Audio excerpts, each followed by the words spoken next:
बघा ऊसापासून गूळ करण्याची ही छोटीसा कारखाना आहे. त्याची कुणाला माहिती आहे? आपल्या युट्यूबवर जाते बरं व्हिडिओ. आपल्या युट्यूबवर लय सबस्क्रायबर आहेत. हा त्या न्यूज चॅनल वाल्याचे नाही, आपण दाखवत नाही आपण.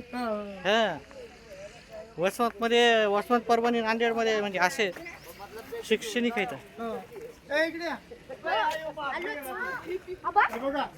तिथून ऊस जातो आणि इथून असा रस येतो तुझा.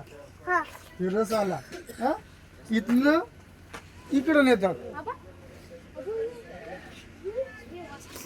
प्युअर असा हा गूळ तयार केला जातो. काही कोणत्याही प्रकारची भेसळ नसते पूर्णपणे. आणि हा गूळ हा साखरेपेक्षा चांगला असतो. हे असं एकंदरीत प्रोसिजर आहे सगळं. हे ऊसाचा रस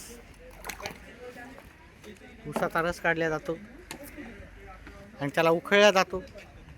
आणि उखळल्याच्या नंतर त्याला असं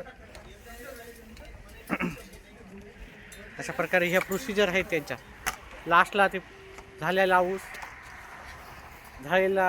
गूळ काढून घेतला जातो.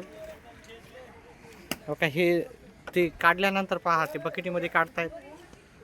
आणि ते काढल्याच्या नंतर मग ह्या बकेटीमध्ये टाकल्या जातो. असा आठवल्या जाते त्याला उखळल्याच्या नंतर. त्याच्यानंतर हा गूळ तयार झालेला आहे.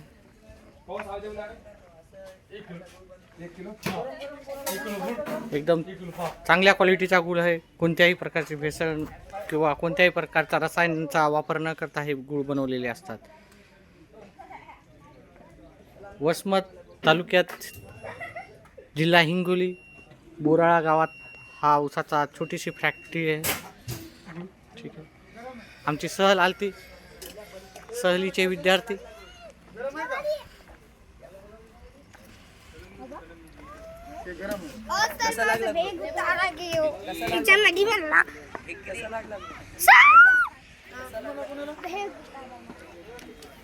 थांबा आताच नाही.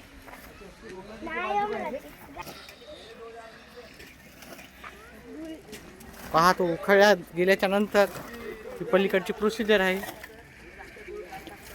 अशा प्रकारे अतिशय चांगल्या उत्तम क्वालिटीचा हा गूळ इथे तयार करण्याची प्रोसिजर राहते.